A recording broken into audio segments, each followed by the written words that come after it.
And that is the conclusion of our slideshow. We apologize. We did have music to go with that and ran into some technical difficulties, but in Delta, the show must go on. So I hope you enjoyed that slideshow, and we'll continue on with our agenda at this time. Soror Butler. Good evening, SOARs. Since its founding, Delta Sigma Theta has clearly distinguished itself as a public service organization that boldly confronts the challenges of African Americans. Over the years, a wide range of programming addressing economic, education, health, international development, and social action have evolved. In realizing its mission, Delta Sigma Theta Sorority Incorporated provides an extensive array of public service initiatives through its 5-point programmatic thrusts. Under international awareness and involvement, the organization created a blueprint to increase awareness, promote participation, and provide education on global issues. SOARs today, we are focused more than ever on providing more assistance, relief, and resources to developing countries, as well as fostering local advocacy for social injustices and helping those in need on a global scale. It is my hope that tonight's program will help to energize and organize the cultural awareness and local participation. On behalf of Madison Holmes, who serves as the Delaware State Facilitator, and the over 600 women that make up the 6 chapters in the first state, I'd like to personally thank each and every one of you for joining us this evening. A special thank you for Soror McLaurin for joining us, and to Soror Brewington, Soror Townsend, and the Sorors of the Wilmington, Delaware Alumni Chapter for bridging the gap and serving as ambassadors for this initiative. Thank you, Soror Butler. Hello, everyone. I'm Glenda Brewington, president of the Wilmington Alumni Chapter of Delta Sigma Theta Sorority Incorporated. And it's my honor tonight to introduce to us Soror Carol Johnson McLaurin. She serves as our chair of International Awareness and Involvement and the National Program Planning and Development Committee during the administration of our president, Beverly E. Smith. Soror McLaurin was initiated into the sorority through the Beta Gamma chapter of Dillard University, New Orleans, Louisiana, on December 12th, 1969. So yes, she is a member of the 50-member club right now. And she says that recognition and celebration 2 years ago was one of her most recent memorable moments in Delta. Congratulations, Soror McLaurin, on 50 years plus. She is a Diamond Life member, and she has chartered chapters and served in many roles across our beloved sisterhood. Now, her professional career, I read that was more than 3 decades at Procter & Gamble, where she had, of course, exemplary leadership and dedication in sales. And I find that interesting, Soror McLaurin, because my first internship as a junior in college was at Procter & Gamble in Cincinnati, Ohio. So we may have crossed paths many years ago. Still have fond memories of Cincinnati, Ohio, as well as another member in our chapter we met in Cincinnati, Ohio, that many years ago. She has began her work in the international awareness area in the year 2000, where she has been with several DST delegations. She has toured on 8 mission trips to Africa. Her passion and interest continue to demonstrate her strong leadership in bringing awareness and involvement globally across our sorority. In 2019, our national president, Soror Smith, led the DST delegations to Kenya in May and South Africa and Eswatini in November. And Soror McLaurin continues to serve as our chair of IAI and our National Program Planning and Development Committee. In April of 2021, she attended virtually the chartering of the Southern Africa Alumni Chapter and the West Africa Alumni Chapter. And she has said that that was a blessing to have chapters on the ground in the motherland, where we have serviced the African communities uninterrupted over 50 years. Now in September of 2021, she says, we've turned another corner in Haiti. Our DST Charette Elementary School on the Cynthia M.A. Butler McIntyre campus has experienced ongoing natural disasters, civil unrest, president assassination, gang violence, food scarcity, AIDS, COVID, just to name a few. Wow. And SAR McLaurin continues working with the DST president, our headquarters staff, and the committee, as well as the DST Haiti fiduciary agent, and with the U.S. diplomat, U.S. Embassy in Port-au-Prince in Haiti to execute programs for elementary school over there and to protect the well-being of our students and provide educational experience to last for generations to come. Tonight, she's going to share some nuggets of her experience and some ideas and thoughts to help us get even more profound in this area, as we all want to become better in this area of international awareness and involvement. Thank you, SAR McLaurin. Thank you. Thank you, Saras, from the first state, great state of Delaware. I'm happy to be here on behalf of International Awareness and Involvement Subcommittee, National Planning Program and Development Committee. I thank you for your support.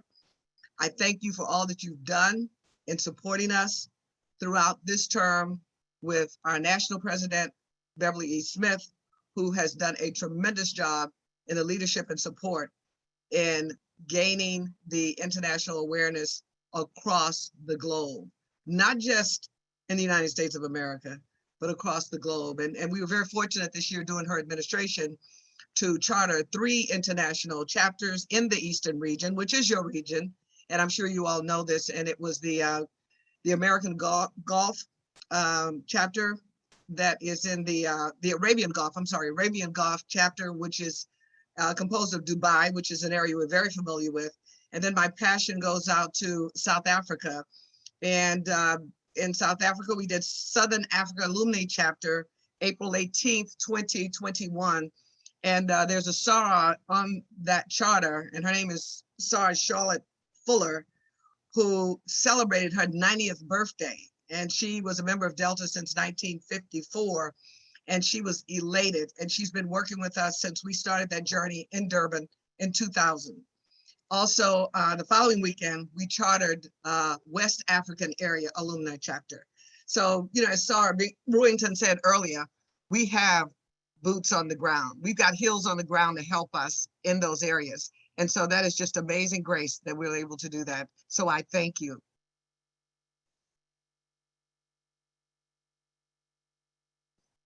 So I'm told that we are going to have a roundtable discussion, and I don't want to talk too much, but I'll just bring you up to date just on a couple of things very quickly here, just to bring to the forefront of your mind of what's going on. These last 2 years have just been horrendous. As we've gained a global lesson in patience and perseverance. We've learned how to do things virtually and in person. We've learned how to continue. And in international awareness involvement, we have not missed a beat. As a matter of fact, we've been able to do even more. We have more chapters that are doing more. I mean, they're doing virtual, just as we are today, virtual roundtable discussions, panel discussions, bringing in guests from all over the place. They're bringing in people from the embassies, from our governmental agencies, USAID. Recently, I've been meeting with USAID and the US Embassy in Port-au-Prince, which we know is just totally destroyed and it's just so disruptive. But those little children are so resilient. They show no pain, no mercy. But with the monies and things that you've donated, we've been able to continue to feed them and clothe them and keep them in school as their parents, preparing the home that they go back to. And for the disastrous support that we get, we're giving them food and we're giving them water, clean water at their home so they can have some assembly of what they're doing. And in the other 7 projects, as we'll talk about as we go through this, we've got 3 projects in Kenya, which you're very familiar with, Mary Help the Sick, where we've done 50 years of uninterrupted service and started doing our 14th National President, Frankie Muse Freeman. And then as we continue to move forward with that, at the turn of the century, we had our 22nd National President, Sarah Gwendolyn Boyd, who we all know so very well, that comes out of the Eastern region. And so as we look at that, at the turn of the century, she did do the ribbon cutting and set up the Adelaide Tambo School for children who are physically challenged, and that is in Soweto.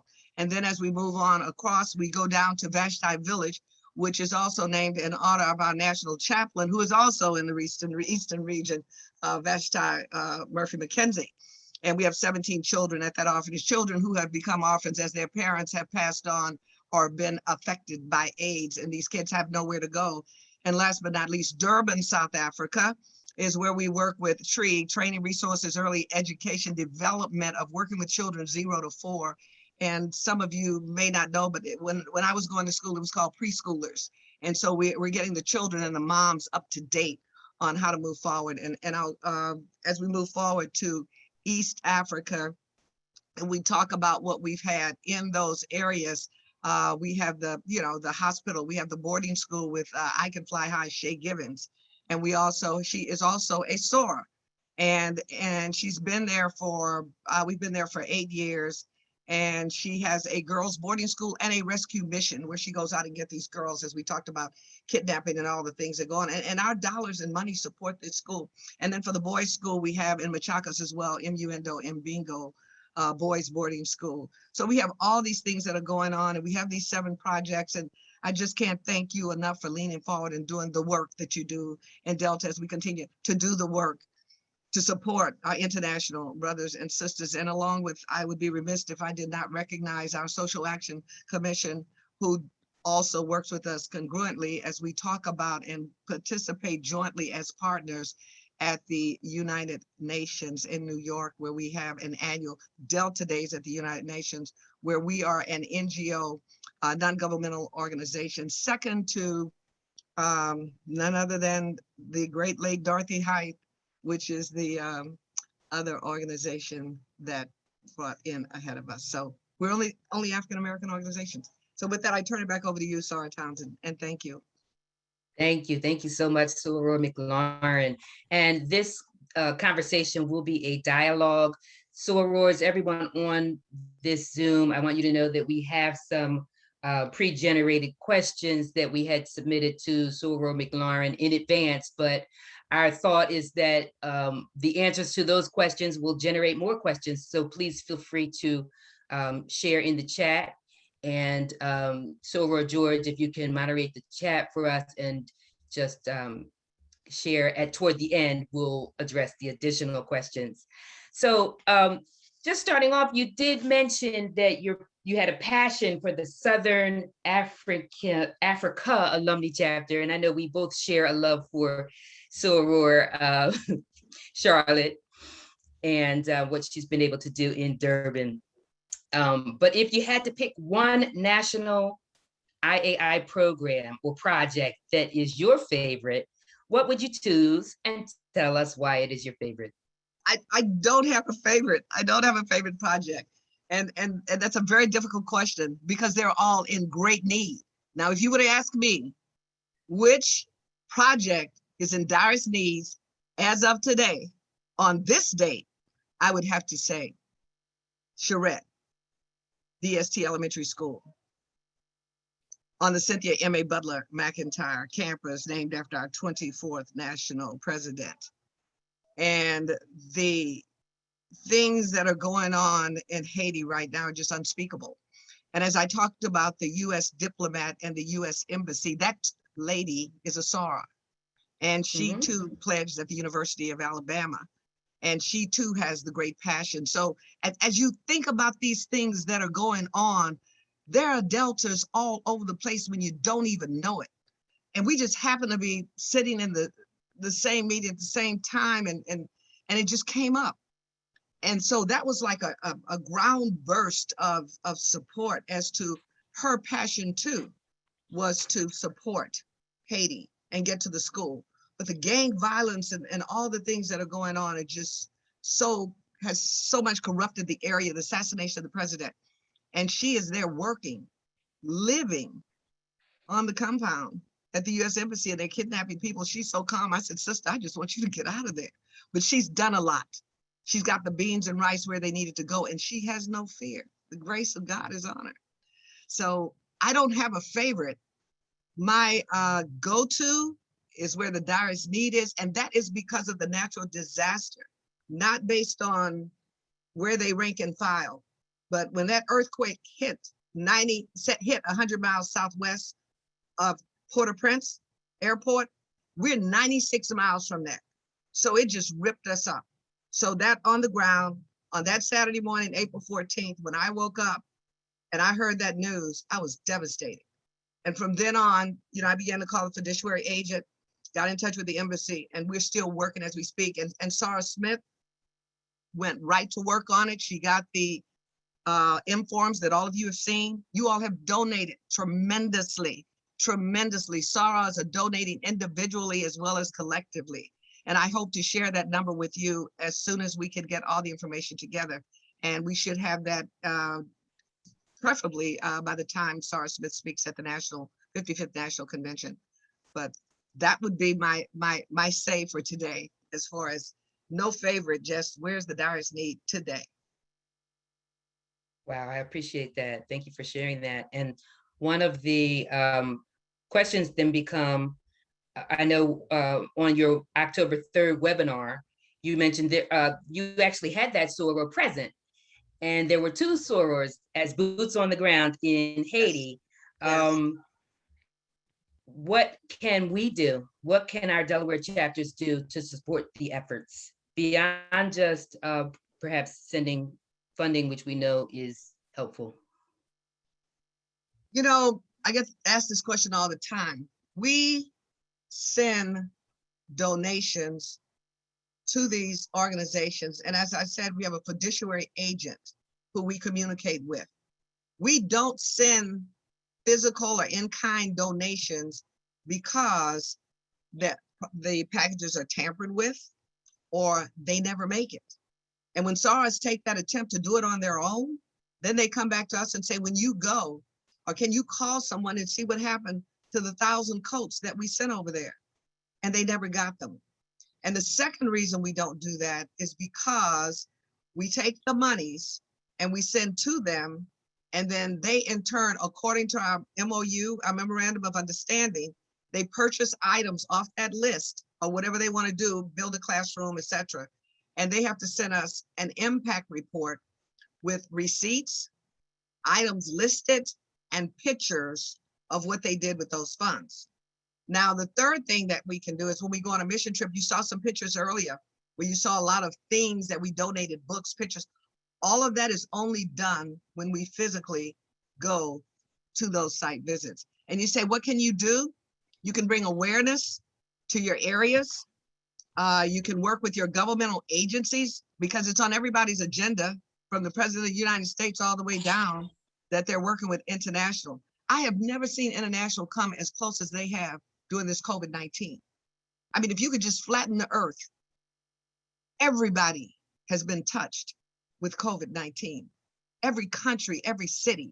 And initially there was some that were not affected, but now they are. When you think about New Zealand and Australia, they were not affected, but they are now. Everybody. So internationally, we're now becoming one. And we use the term locally and globally. We are international, we are one. And regardless of where we go, they're asking us for the same thing, a vaccination card, a COVID test. I mean, these are becoming a part of our day-to-day activities. And so what you can do is bring the awareness as to what our 7 projects are doing and help the areas where you serve in those local communities to understand what we're doing. Even in our youth groups, as we teach the young people as to what goes on globally and internationally, because that's a part of their world. That is where they live today.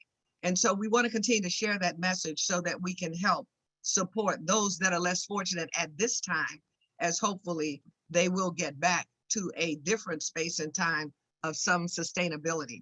So our goal is to work with these agencies and work with these projects to get them to a sustainability function. Thank you. And is there any talk about a mission trip within the near future? Wow, that's a big one. Do you want to go? I don't know if it would just be a hypothesis or just a long shot. And you know as well as I do, and everybody on this call, we're in the middle of an administration, so I can't speak to that. As the new administration comes on, they will take the stand on that as to what we will look like moving forward after November 2021. That will certainly be on the docket, but when we will do it, we don't know. Now, we're planning right now for Delta Days at the United Nations in March, as we have done before. In 2019, we had an in-person Delta Days at the United Nations, and in 2020, we went dark because we have 5,000 women coming from all over the world, and the United Nations just said, we're just not gonna do anything. And in 2021, we did. It was virtual. It was successful. Those of you that got a chance to see it, got a chance to see some things you'd never seen before. We had 5,000 people, sorors, that on that call. Normally, at that event, we only have about 250 because they cap it because of the size of the room. So I got to tell you, we were overjoyed, excited, and the message was shared globally. So that means even our 16 international chapters got an opportunity to see what we do on a day-to-day basis in America. So as far as that date, I'd say push forward, ask the questions. As the leadership changes and things look differently, they can come up and let us know what that date would look like. And I'm just like you, I'm ready to go when they say, when the U.S. Travel Agency takes it off a level 4 and push it back to a 1, we can all go. And of course, we have to go through the process of our president at the national headquarters, and we have certain forms that we have to fill out to make all of this ready. So we just don't go, and we just don't make an impulse decision. And then we decide with the projects that we visit when and how and what is the best time to come. And generally we have found that November, December, or April, May is when we have gone to those countries. Excellent. And we've seen some of the pictures from the previous mission trip here tonight. What are some of the impacts of these missions that we don't get to see? The impact, the outcome when we go on those mission trips, and I know you got an opportunity to visit Vashti Village in Eswatini, and you saw the conditions there. And so I'm sure once you go on this mission trip, you will never be the same. You will never be the same. Just the children. Education is their ticket out and up. That's it. And they don't want to leave the country. They want to become educated so they can come back and grow their country to sustain, to develop, and do the things that we do. And when I talked about the chapters that we have in Southern Africa Alumni Chapter, West African Alumni Chapter, one of the goals is that, there are universities in those areas, and eventually to have a collegiate chapter, just as we did when we started Delta, at Howard University in 1913. We started with a collegiate chapter, went to the alumni chapter. And so these are some of the things we're going to do to continue to grow and develop. And the impact of the children was just phenomenal. The way that they accepted what we did. We do workshops with them. We meet with the leadership in those countries. The children get a chance to interact with us just as you do now. We'll have a roundtable discussion. We break into groups so we can spend time with them. And we dig deep in our pockets in addition to the things that we get from Delta headquarters, because, an inch is a cinch, a yard is hard. I mean, and you just can't walk away without pulling something out of your pocket to donate back to them. And it's not necessarily money. One Christmas we went and just the houses that you went to in Vashti Village didn't have Christmas trees. And so what do you think we did? We went and bought Christmas trees and gifts and built a tree with them. So the impact of the village is to let them know that we care and that we do want to see them educated. We do want them to have physical and mental health. We do want them to survive and thrive even during the pandemic. Excellent, excellent. And as we're talking about our international chapters, what are some of the projects that they are currently working on? That's a very, very good question. We have 16 international projects, and they're in all of our 7 regions. And I don't know which projects they're individually working on, but I do know that they work on projects within the communities where they live. And we have different types of international projects. For example, we have some that are on military bases. You have Okinawa, you have Germany, you have some that are on military bases. And then you have some, as the ones in Africa and Arabian Gulf that are functioning in those communities.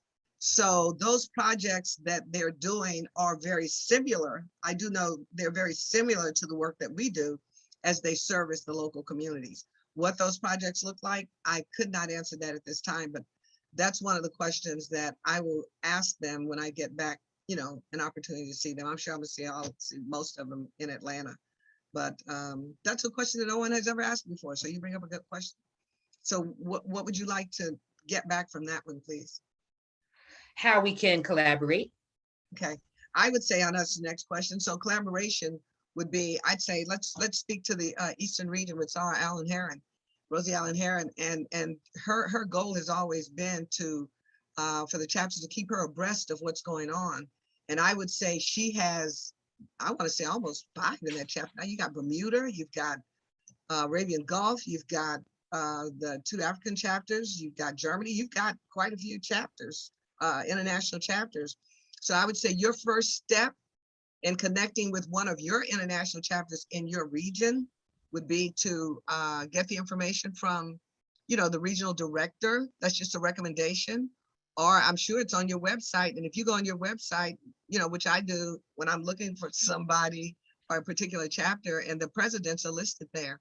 And so to get clear, concise information, I would say that would be the first step to take.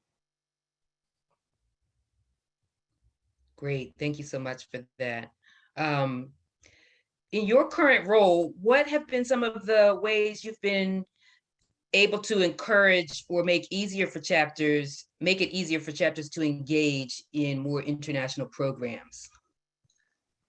The best thing that I've seen is to have the speakers from the projects that we have.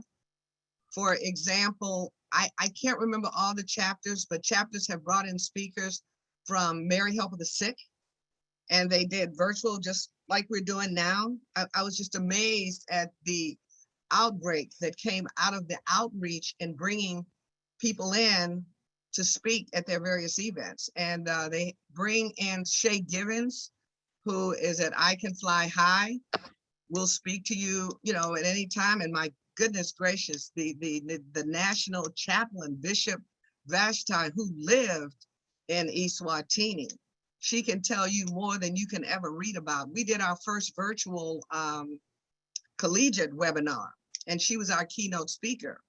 And, we will focus on to do the work. And on that webinar, we had about, I want to say 300 to 400 people, students, people that joined in. And we all know she's a masterful speaker.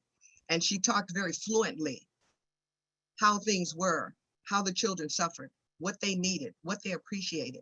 And as people begin to hear things like that, and they hear it from people who have been there, who have lived through it and doing it, they tend to give more. The more awareness I can bring to you, to the chapters, the more you can bring to your chapters and to your community.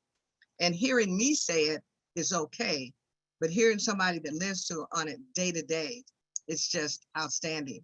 And, we've had a couple of speakers to speak at the United Nations. Shay Givens spoke there, and then we had another one of our speakers. And in addition to that, as you think about it, and I just, I'm looking at this chat, I always get distracted. Germany is a part of the Eastern region. I think I said that. Thank you, Sarah, whoever just popped that up. I mean, it's just amazing grace. I try to read the chat and talk at the same time. I just get excited when I see that I'm saying something right. But as we bring those speakers in, and Sarah Smith spoke at the United Nations during World AIDS Day in 2020. And she was like, Sarah McLaurin, what am I going to talk about? I said, you don't have to talk. You're going to be the co-host. You're in charge. You lead it. You run it.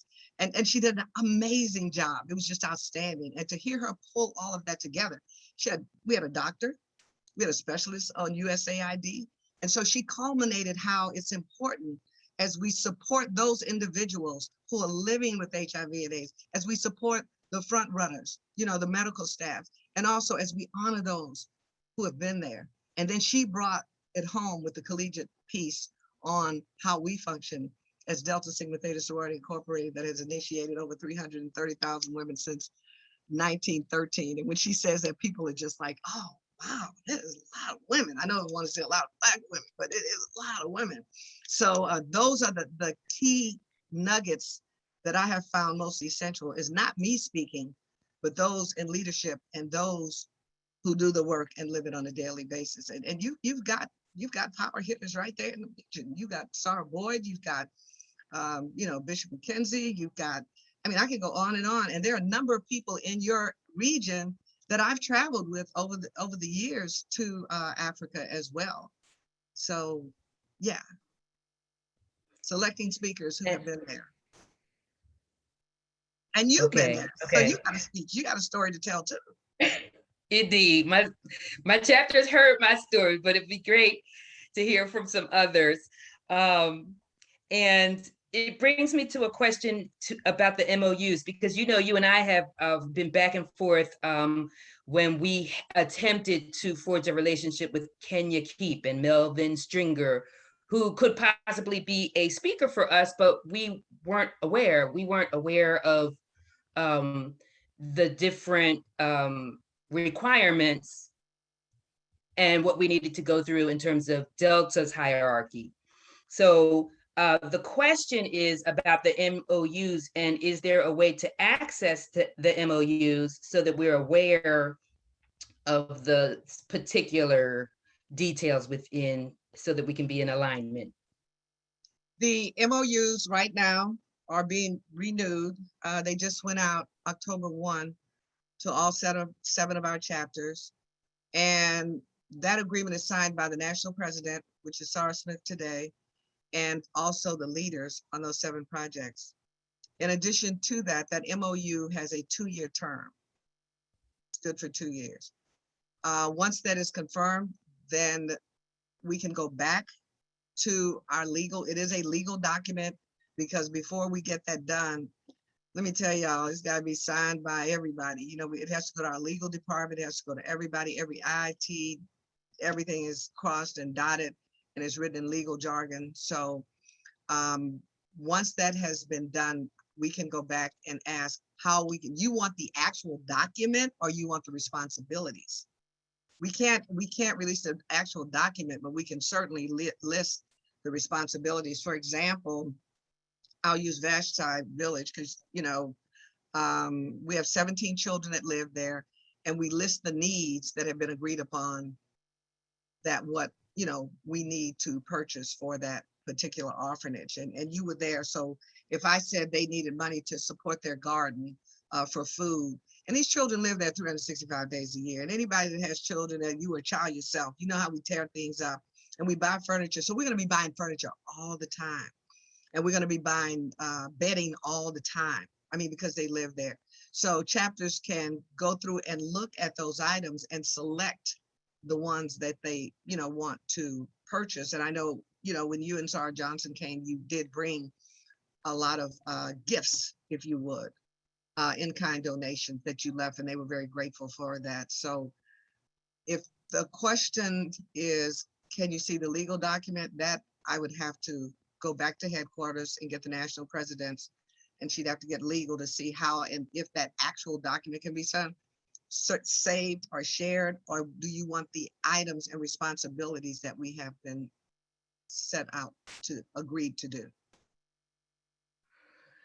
I'm thinking we just want to make sure we're in alignment and following Delta's guidelines for communicating with the programs, so that we don't find out after the fact that this was something that we shouldn't have done, that we're using the proper channels. I would say that we have been able to do, I don't know of anyone that has gone out of the guidelines that went through Delta, because all of your monies come through Delta, and you write a letter stating what you want to do. And we ask the chapters to please copy National PPD. Copy us at ppd@deltasigmatheta.org on your letter that lists what you're doing. For example, let's say you want to build a fence around Vashti Village, and that costs $15,000. Then you say encloses a check for $15,000 to build this fence, and we will make sure that that happens. Now, if you send that money just to headquarters to finance, and we don't know it, we got to figure out a way how to make sure that that's being done. And that's the biggest disconnect right now, It happens, but a lot of times we may not get the letter. So we just ask if you could just copy us on whatever you send finance. And generally, there has not been any problems as of yet. Every now and then, we may have to go back and research something because, chapters will ask, and rightfully so. Okay. Okay, that's very helpful. Thank you for that. So here's a question, pretending that it's just you and me on the line right now. And if you had to get on your soapbox for 1 second, what would you fuss at Sorors about when it comes to international programming? Oh my, biggest soap is support our 7 projects and know that's what we're recognizing. And anything outside of that 7 that is not a national approved international project, when it comes time to recognize the work, those are the projects that we're recognizing. And we say that over and over again. And Sarah say, I'm supporting socks for Haiti. As far as we don't have a socks program for Haiti that's been sponsored by someone else, but what SARS have done to get around that, they will partner with that group who's doing socks for Haiti. I'm just making up socks for Haiti. There's no such thing. They don't even wear socks. In the South, we don't wear pantyhose and socks. It's hot. We're barefoot and bare leg all year round. But that's just the best way to do it. And there are organizations that are willing to do things with you, and you partner with them and you own it. But we just can't support other projects from the national level. We just can't. But we appreciate the support that all the chapters give us. We appreciate everything that they do. And the best thing that I like is people don't mind calling in, asking those questions. And they don't mind challenging us about why can't we do my project? And let me tell you why. And so there are channels to get through that too. But you and I, all of us know you got to vote to, change things at the national level.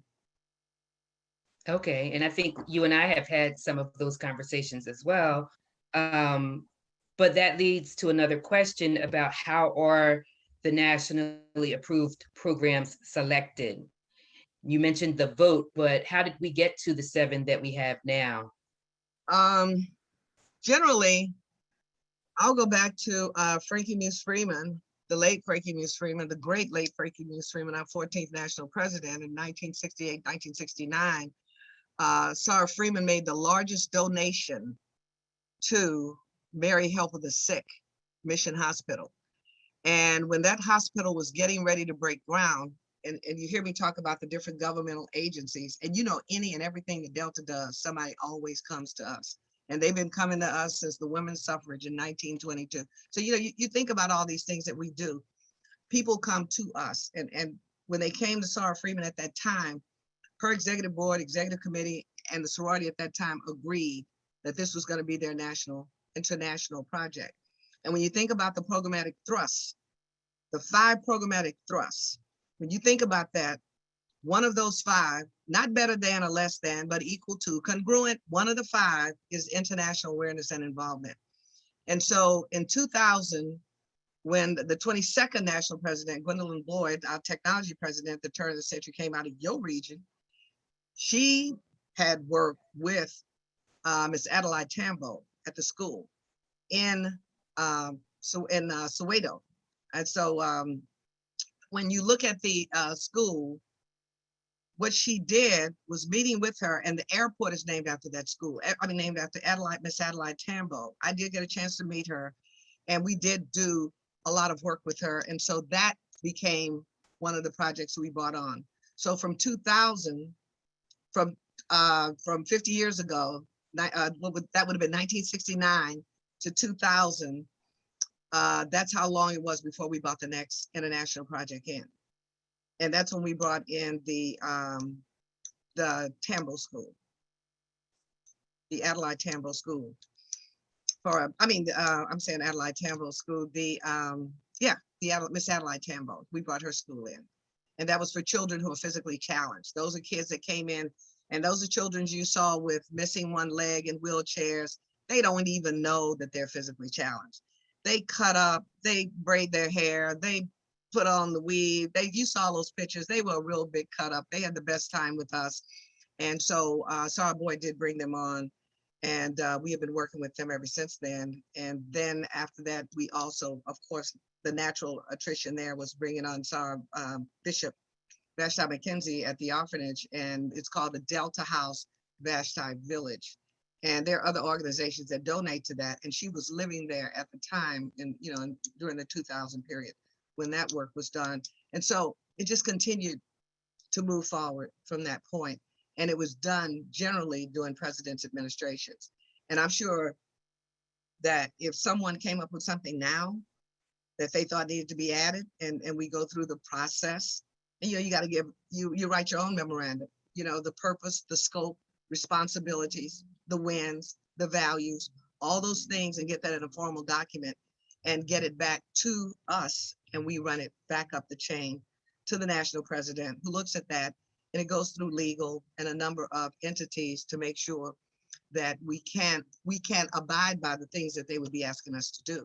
Not so much what can we do, can we respect each other in putting this project, if we wanted to do Townsend Orphanage for Girls, then that would be how it all came about. But each one of those were done during someone's administration.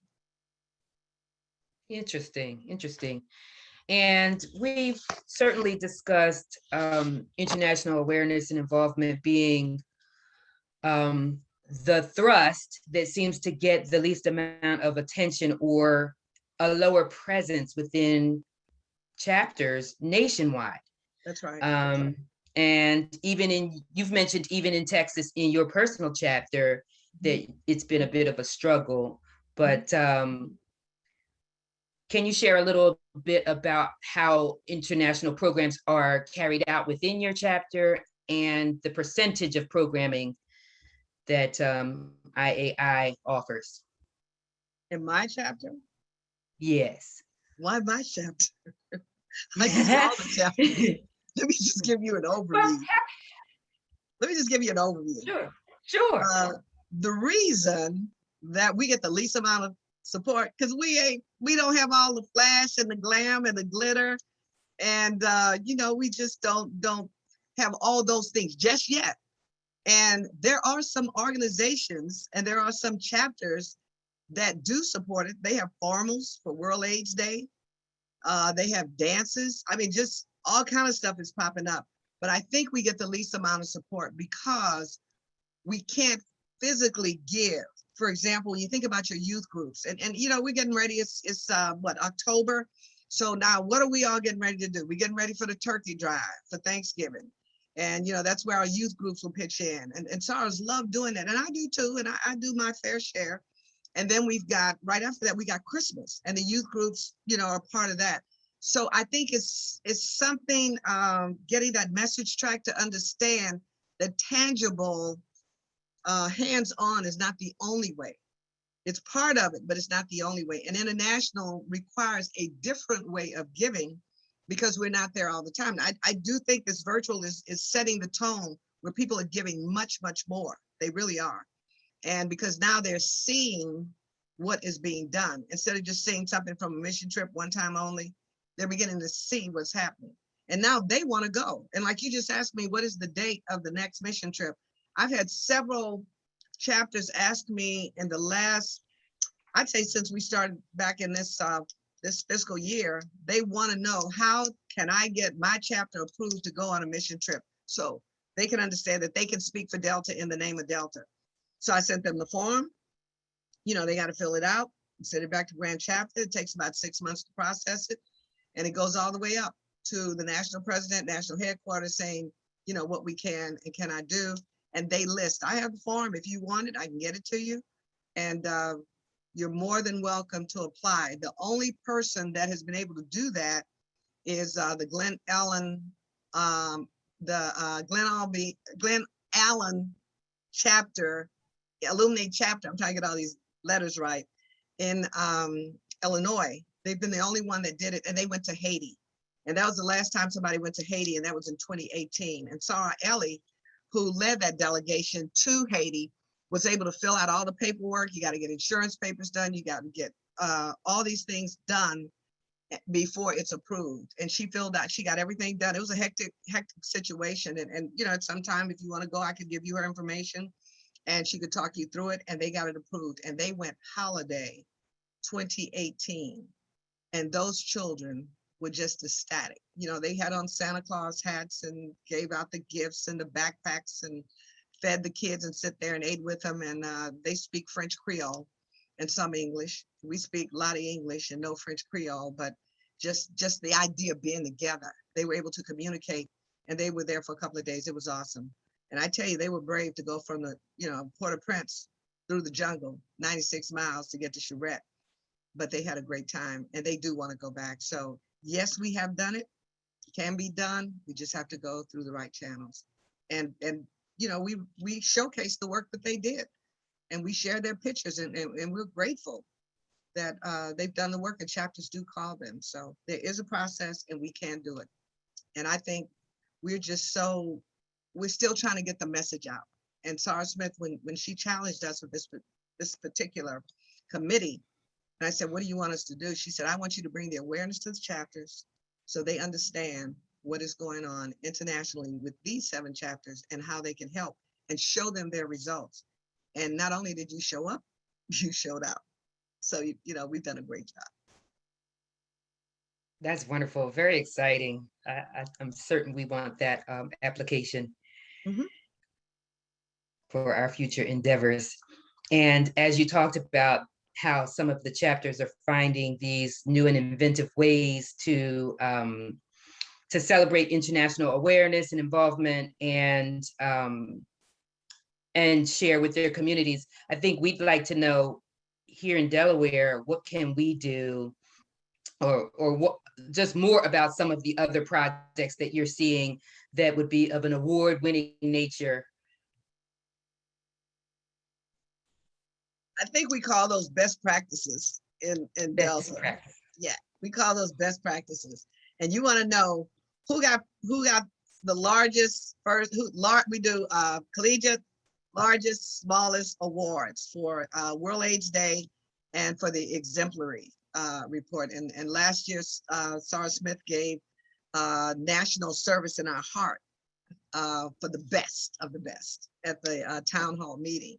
So some of the things that I've seen done are anything from people shipping a whole railroad car to Mary Help of the Sick with Melvin Stringer's group. They paid the freight, and it was just a lot of furniture, just tons of furniture and medications and all the stuff that they needed for that hospital. And so he was there, he was involved in the project, I was involved in the project. And when they got there and they lifted that rail car off that boat and they videoed that, I was just amazed. And just to see the you know, and we also had scrubs in there for the nurses and everything that we no longer use in America that they did use in Africa. And so that is one of the projects that they needed. And we don't generally ship stuff, but in that case, we had a railroad car full. It was very, very, very, very expensive. And that's another reason, you know, we don't do that, but it was one of those unusual situations. Another type of best practice is where we have chapters that are continuing to work with government agencies, in their cities and countries that will provide them support and understanding. And then they partner together. A lot of pharmaceutical companies, AstraZeneca, you know, Pfizer, all these people that you see donating all this money for COVID, it's the same folks that was donating money for AIDS. It's the same folks that will partner with you, because they too have to do community service. They too want to get their message out. So they will partner with you. And I've seen SARS have, during World AIDS Day, have a panel discussion and bring in the director from the Department of Human and Health Services, and bring in the AstraZeneca rep, or bring in the Pfizer rep. And they sit and they talk about AIDS, and they recognize and they educate us, SARAs, who are not really understanding what we can do to get that message out. And so as the years have passed, and AIDS started in 1988, I think, and the work that we've done in that capacity, we are now beginning to talk to our children in high school about that. And we know that Black women are becoming highly affected with AIDS at a much rapid pace than ever before because of a number of reasons. But we have to protect them, and we have to protect our girls. So those are the things that we do. Practice safe sex at a certain level. When can you share that message? But you also have young adult women that are promiscuous, and you know, I say young, even 50, 60-year-olds that are single women, and you know, how did this happen to me? So we want to bring the awareness and education, partner with your agencies as we do at this level. And I've been in this position only 4 years, and finally get a meeting with USAID. Whoa, that was just like breathtaking for me, because it just doesn't happen. It doesn't. And it wouldn't have happened if we didn't have Sarah Moore Davis, who you got a chance to see last week, because she is a U.S. diplomat. She's with the DEA, but they're all there together. So, you know, if we, and then you can find SARS within your organization as well that do the same work. And that's how we're able to move forward with those kind of projects. I say partnerships, fundraisers, and this is where people start raising funds, and some chapters are small. $200 could be a benchmark for them, and they raise 400, then they've done 100%.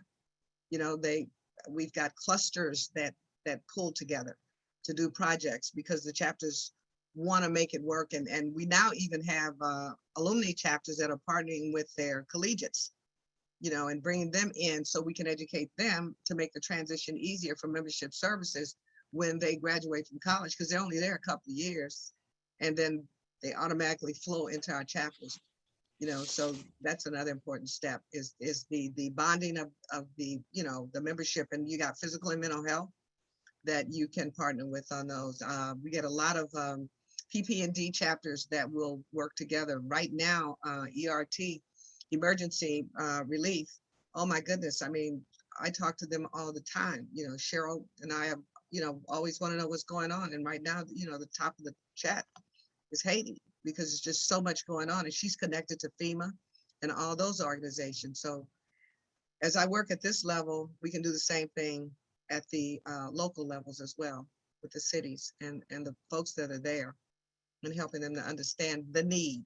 And you all have done a great job. You know, I look at what you've done, you know, in Kenya, and working with Melvin Stringer, who's our fiduciary agent, and, you know, bringing clean water to Muyendo and Bingo in Machakos, Kenya. You got 300 boys there that are struggling, and that's major, you know. And now, right after this, we've been fighting clean water for 20 years, and now all of a sudden COVID hits, and it's a double whammy. So we got social distancing, and these kids that were sleeping side by side in a dormitory, now it's got to be every other bed. Where do these beds go? They go outside, and now we got to build more dormitories, but we can't bring in more students.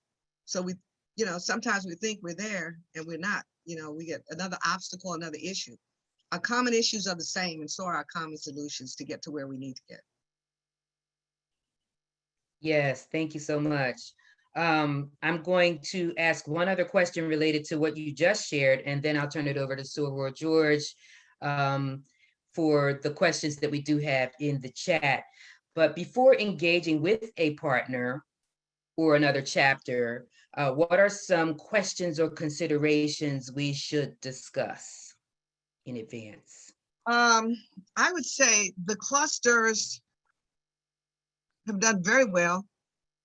And I don't know what questions they ask. I mean, the closest thing I could probably relate it to would be Joint Founders Day. You know, as I think about some chapters are large enough that they just do a Founders Day, you know, with their chapter. And some chapters will do cluster Founders Day, a regional Founders Day, or, you know, what are those questions that get those chapters to that point? And I'm sure it's a common goal with a common bond. And it's, you know, it's, those would be the first steps that I would take, because with international projects, we always think about what is the purpose, what is the scope.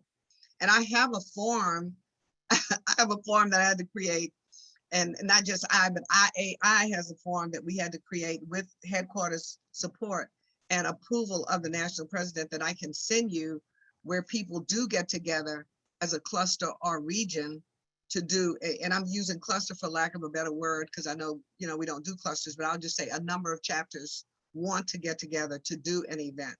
And it lists the things that we need to know to do that event. Like I just said, the purpose, the scope, the timeline. And we usually like to get that report in at least 60 to 90 days ahead of time, so we can get it back so you can operate within the time frame. And some of those people saw us work on those programs for even the whole year. I had one that worked on a program from September to February, and they did a phenomenal job with it. And they even had their collegiates involved. And at the end, they were able to make a tremendous donation to IAI for the work that they did. They had T-shirts and banners, and they went out into the community and shared their message. I thought it was a great program.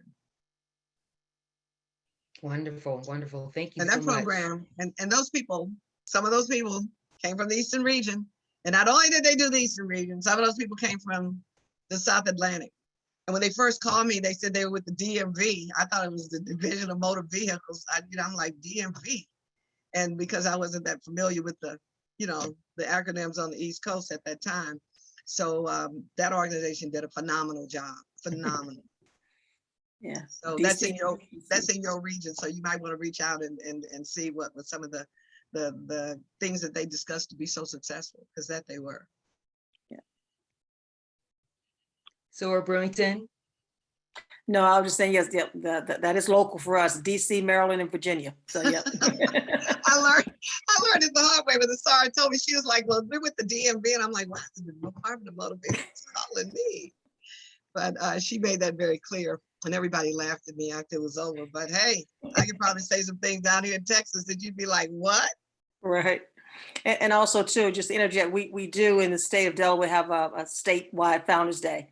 So you're great. right. Some of those same things we would be able to carry over to what Sarah Townsend is asking about. That's great. And if you want to share some of those best practices with us or questions you think might be helpful to other chapters and SARS, because we've got a lot of new chapters that come on board every year. We got a lot of new members, and so a lot of questions we have to continue to answer time and time again, repeat over and over and over. And people are like, why are they asking that again? Because it ain't the same people. So that's critically important, and I appreciate that. That's helpful. And Soros, we do have some questions in the chat, and you may have answered some of these already, but maybe you can go into a little bit more detail for us. So the first question is, what can we do to get COVID vaccine to our international brothers and sisters? Pray. It's very hard with all the corruption that's going on in those countries right now. And I talk to our sisters and our sorors that live in those countries internationally, and the ones that function as a sorority independent of a military base have to abide by and govern by the rules in that country, in that township. And they have not released those, they have not released the vaccinations to everyone. And they are behind us, and we're already behind, and they're even further behind because they're, getting it to their first liners. They're doing the same steps that we are, but they don't have the affordability for medicines that we do. And a lot of issues in a lot of ways. I think you heard President Biden say on one of his messages a couple of weeks ago, where he was sending vaccines over to other countries because before they would reach the expiry date here in the United States, and so that they could be used rather than tossed because of that reason. You say, what can we do? We can continue to bring awareness to the people in our areas, in our governmental agencies, to say, where are we with the vaccines that we have, and how can we share those, with our international brothers and sisters. And, without a doubt, you can always, get information from those SARS that are living there that can tell you what the status of the vaccine is. And they can tell you, how poor those countries are in Africa. And most of the SARS that I know that did get the vaccine, they did not get it in Africa. Some came back here came back to America, And I know one SAR in particular, she was going to Dubai. So they were going to other areas that were the economy was much richer than theirs because they just didn't have access to it. So it's still an issue there. And we just have to keep government aware that we need to have this done. And you bring up a good question, and I made a note to myself to talk with those SARs to see what can we actually do in answer to your question, Sarah. Thank you. The next question is, given all that's going on stateside and the need to focus on our local communities' physical and mental health, how do we motivate our chapter members to focus on international awareness? Do you have any nuggets of wisdom? The only thing that I can share with you, that is a very common question, and a lot of SARs bring it up and say, why should we support the people in Africa or Haiti when we have the same problems here in America? SARS, they're not the same. They're even more distressed, and it's even more unrest than you can ever imagine. And if you would go there and see, you would better understand. And I'm so glad we have these international chapters out of Africa, because at some point, I would like to put them at a round table and put them before the sorority, just to bring a better understanding of the differences of the communities in Africa versus the US. And granted, we're struggling with housing eviction, and the Haitians are evicted, not from Haiti, but they were living in, Brazil or South America, and they don't want to go back to Haiti. And so, it's housing eviction it's a global thing. And why would you want to support those people versus supporting the people here in America? America has more resources. We just have more people that are not willing to take advantage of those resources based on what they need to do in order to qualify for that help. There is some help. I'm not going to say all, but there is some. And a lot of people get into those situations and they cannot abide by what is needed in order for them to participate in those programs. But physical and mental health is very, very critical right now. And even more so than ever before because of the isolation and the social distancing with the onset of COVID. It has put people in mental distress and unrest that we've never experienced before. Okay, thank you. And then the last question that we have in the chat, and then SOARs will open it up if anybody wants to take themselves off mute and ask any questions, that will be fine. But the last question is, how do we exempt our organization from liability when providing medicine? We don't provide medicine to anyone. I've had chapters, and I don't know who I'm talking to or who asked the question, and you're probably the person that I gave this answer to. Somebody sent me a question. When I say me, it came to IEI. It came to say, can we donate vitamins to this hospital, Mary Hope of the Sick? And I'm like, no. You can't just donate medicine to a hospital. You can't just give medicine to the kids that have AIDS at Vashti Village. They have medical systems that they go through. AstraZeneca has a full office in Africa. They're the biggest pharmaceutical distribution company there. These companies do work in those areas, and they do get medication to the people that need it. So, this was pertinent to the partnership with drug companies. Donna, I'm looking at it in the chart as I'm talking. When I say partnership with pharmaceutical companies, partnership for knowledge and understanding. You learn and you grow from it, and you see what they can do and who they can work with on their side. Give you a perfect example. When you think about our strategic partners, when you think about UNICEF and you think about all these people that go down to these different areas, and Doctors Without Borders, all these things you see, they don't come to the 7 projects that we have. And the pharmaceutical companies are giving them the support that they need.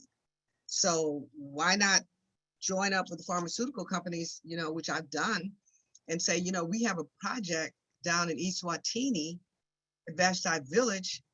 And, you know, you're there too. What can you do? And so there's a possibility that they may be able to enable through their partnerships to get us some physical and mental health with those projects that are not with UNICEF or that are not with the Red Cross. So as we pull those together to help our 7 projects. So that's what we're trying to grow, the sustainability within our 7 projects.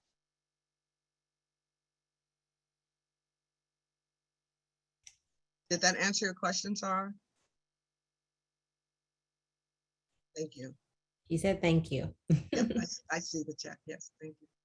Thesaurus, at this time, we're open for any Q&A. And like we said at the beginning, we said to our dear Sora that we may ask any number of questions, may not just be IAI, maybe it's something for PD, and see how she flexes her reflexes and answers the questions for us. So if there's any questions from anybody in the room, just please take yourself off mute and feel free to ask your question.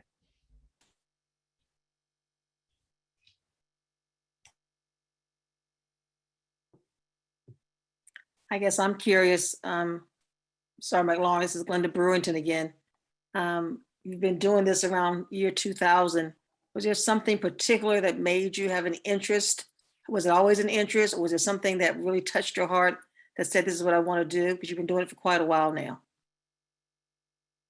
Well, you know, I probably, I started, you know, with my job, really, you know, working on international assignments and traveling for the work, for the money to live, that paid my bills, and was aware of it. And then I became involved when, because I, you know, lived in a lot of different places, you know, I was not affiliated with any one particular chapter.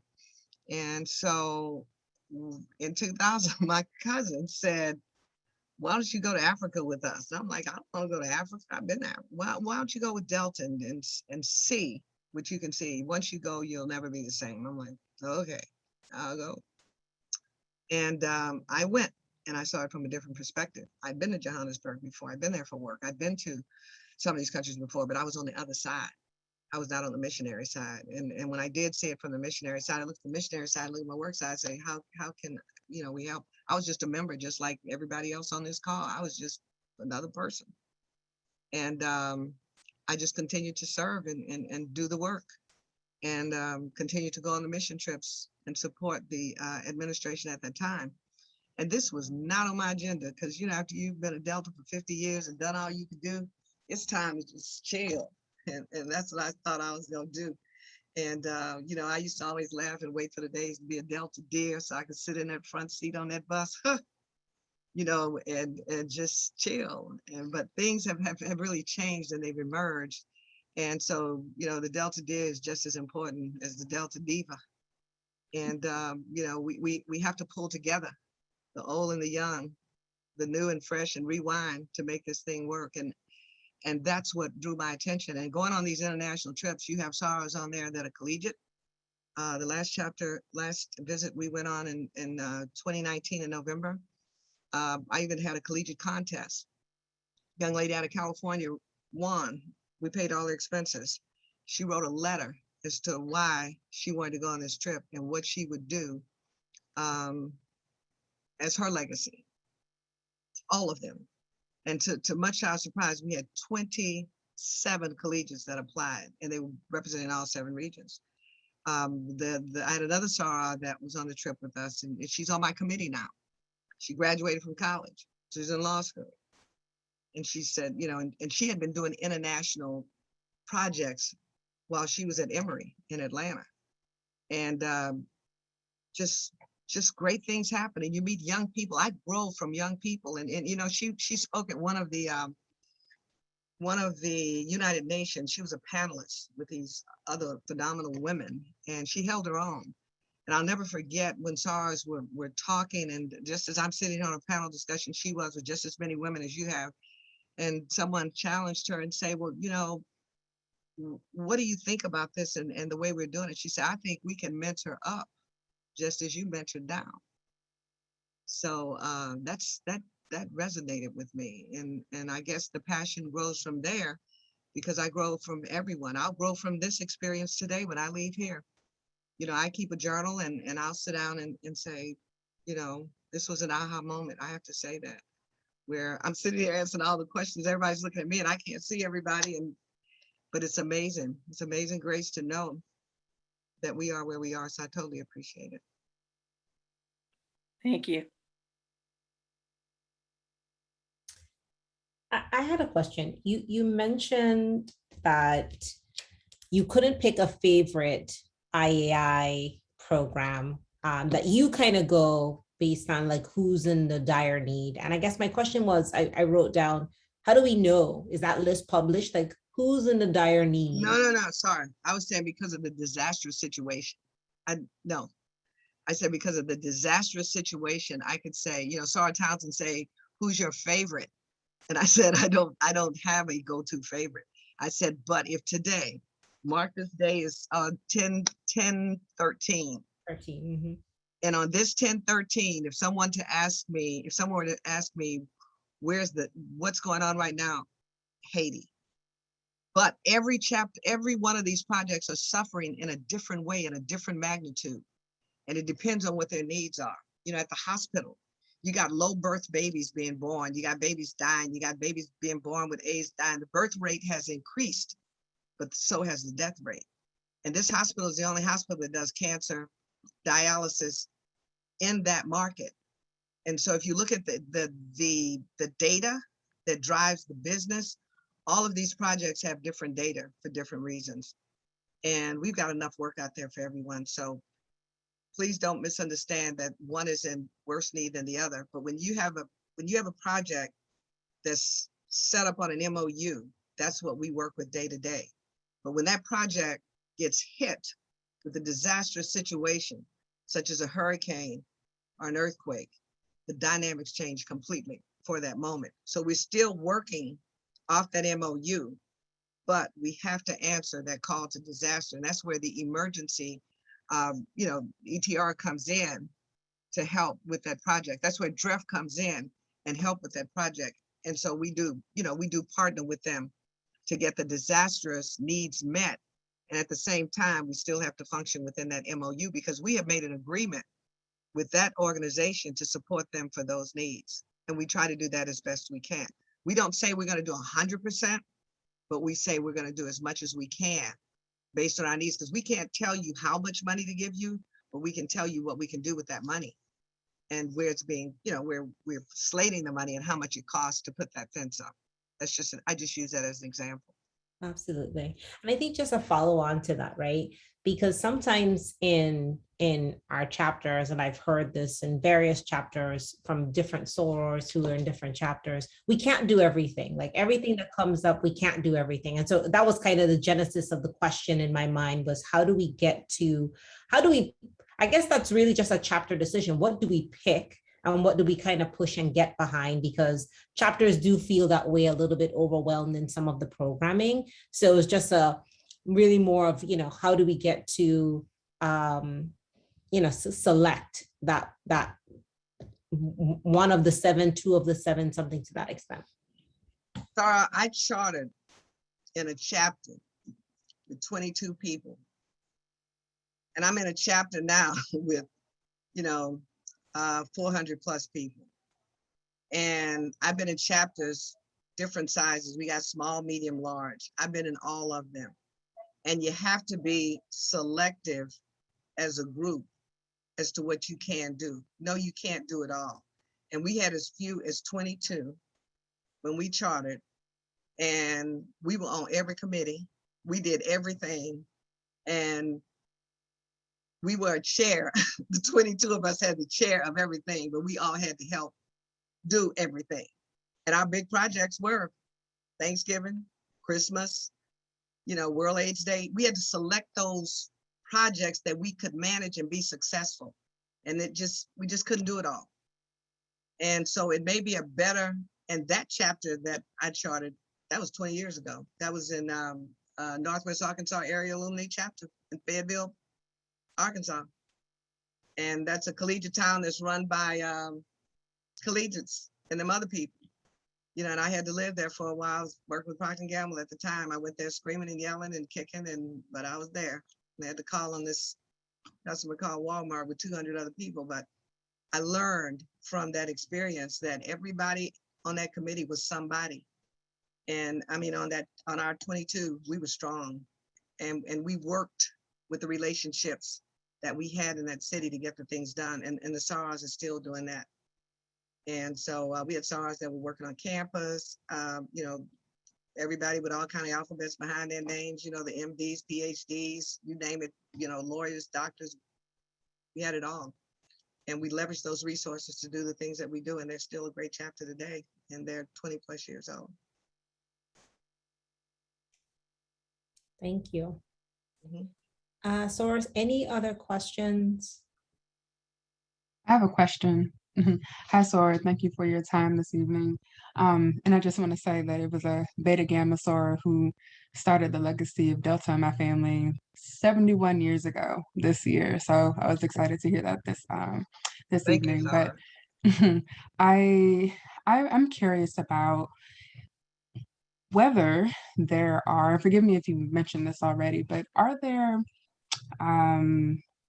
accountability measures or things that we take into consideration with our partners that we are supporting when we think about how we are kind of like sustaining the relationships with them over time? Are we constantly kind of like reevaluating the impact of our work and their work? Do we ever offboard and consider supporting new ventures if we aren't seeing the kind of progress that we want to be made? What is that kind of how does that happen? Because there's so much work to be done, you know, so. When you say accountability, say a little more, give me an example of what you're looking for. So say we are supporting Project A and we have worked with them for 10 years now, but they haven't seemed, they're still at the same point or very close to the same point that they were when we first started working with them 10 years ago. So is there a point where we would reconsider, okay, well, maybe we should be working there, maybe they aren't making the necessary adjustments on their end or with their own infrastructure or something to really be having the kind of impact that we would hope to see from our partners. And maybe we should consider supporting someone else, or maybe that's not how we think about things at all. So, you know, I'm just curious about the thinking behind that and how we choose to continue supporting our projects, or, you know, if it's time to reevaluate and consider supporting another project that could be in dire need after a certain amount of time has elapsed and they're kind of like not making progress or the kind of progress that we would want to see. I think that's a twofold answer. You kept using the word impact. We have an impact report, and that report is filled out. We give money twice a year.